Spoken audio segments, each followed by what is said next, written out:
Hello everybody, welcome back to the channel. Hope you're all well. Welcome to Tuesday's video, which is going to be focused on Old Man Logan and Colossus' buff. Quick look at the beta and also what we had there against what we have in game now.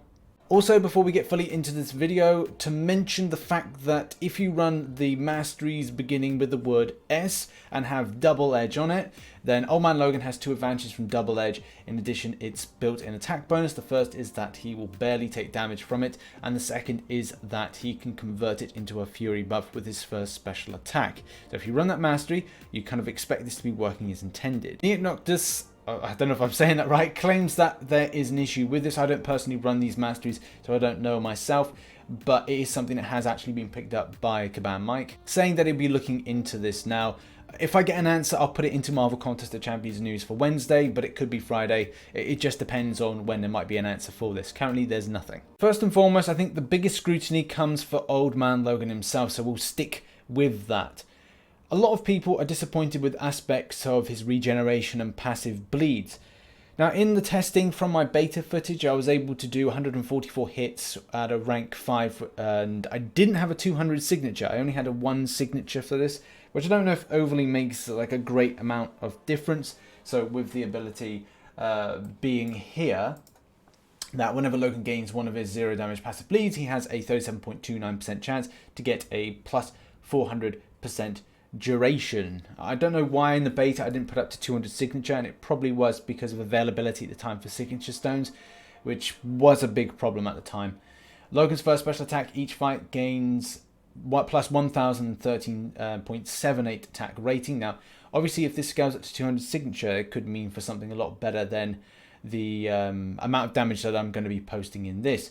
But the main thing is that it's very much, and I can say that, oh yeah, you can put a great amount of damage in, but it is very much synergy dependent on what you create. So I'll give you an example here.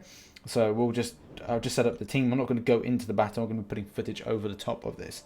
But if we just go to edit team, and again, synergy dependent. If you're running this just as a solo based character in a questing team, I don't know if you're going to see like a huge amount of damage, but enhance adamantium first and foremost, plus attack rating by 10% and attacks have 20% chance to remove one rock stack or rock shield. Helpful. That is really helpful for something if you're going to go into against Korg bosses and obviously Thing bosses and stuff like that in Alliance Wars. So there is definitely still some viability there for that.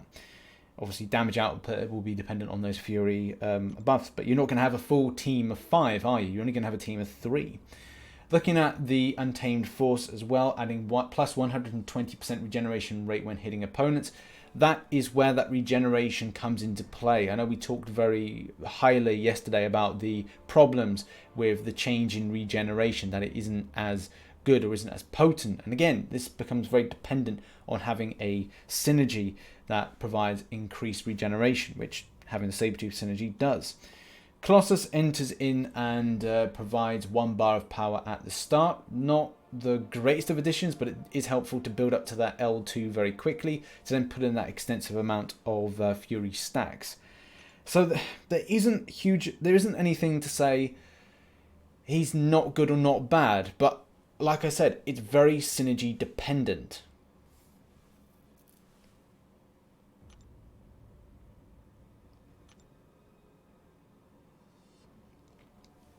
Especially considering having Domino enter in, because regeneration and Fury are 12% more effective. So it is very much synergy dependent for the numbers that you're going to see. The same thing with what I did with the beta. In the beta, doing 144 hits with a rank 5 is still good.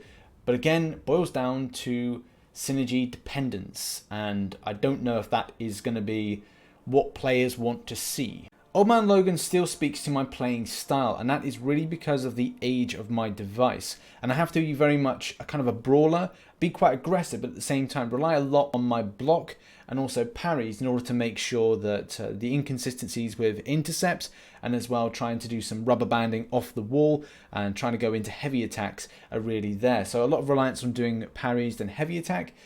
I'm not really confident with the device to be able to do constant spams of heavies, which I know that Colossus is very much on point with.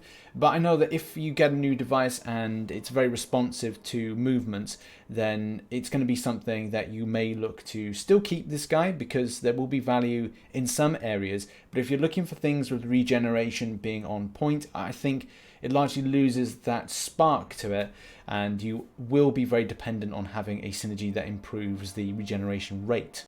But funnily enough, this isn't actually a too bad questing team if you were going to consider going and taking it into quests. Now moving on to Colossus, and something on paper looks a bit scary but actually isn't, and that is the changes to the synergy with Emma Frost, which, as you can see here, plus 2% increased power gain for each armor up buff, which is more interworked into the abilities of Colossus. And then with Metal Mayhem, the same thing, because it looks like it's been scaled down a little bit. It's kind of a little bit scary, especially like when they change the spotlight, but it does actually look quite good, and the damage output has been quite good as well.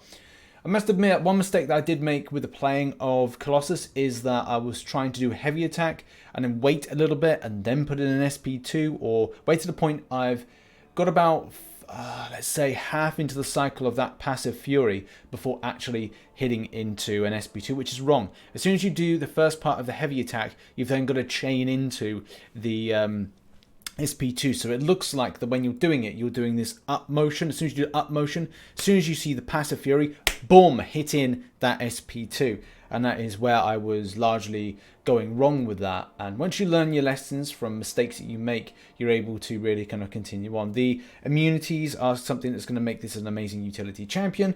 And yeah, I just really rate this going forward. It will be the next contender for rank 4. And I kind of regret putting it onto Old Man Logan, but it doesn't really matter. I've got the resources to do both. I'm sort of happy with both for different reasons. If I get an Omega Red and Domino, and then I kind of look to put something together with Old Man Logan and Colossus, I feel that I may have a strong regeneration meet Fury team, meet improvements to various different things, especially because I want to focus less on the power gaining side of things, because that won't really be applicable for questing. But when it comes to things like this, with this energy with Omega Red, if I have Omega Red, that's a great champion. A lot of them are very good in their own rights for different reasons. But having the plus 2% attack rating for each armor up buff, and you know, that's going to be really helpful. There we have it, ladies and gentlemen. That has been a video all about Colossus and Old Man Logan's beta related buffs. I hope you enjoyed this video. If you did, please consider hitting the like button as well as the subscribe button with post notifications on if you're new to the channel. Check out some other content that's here. Put in the comment section who you're liking the most. I know there will be a lot of people going that Old Man Logan kind of got the old screw job by Kabam in this particular circumstance. I don't know if there's going to be any further rework or improvement, but still, if you've got the synergies to improve Old Man Logan for the time being, that's probably the best thing to do. In any case, thanks for watching. See you in the next one. Bye bye for now.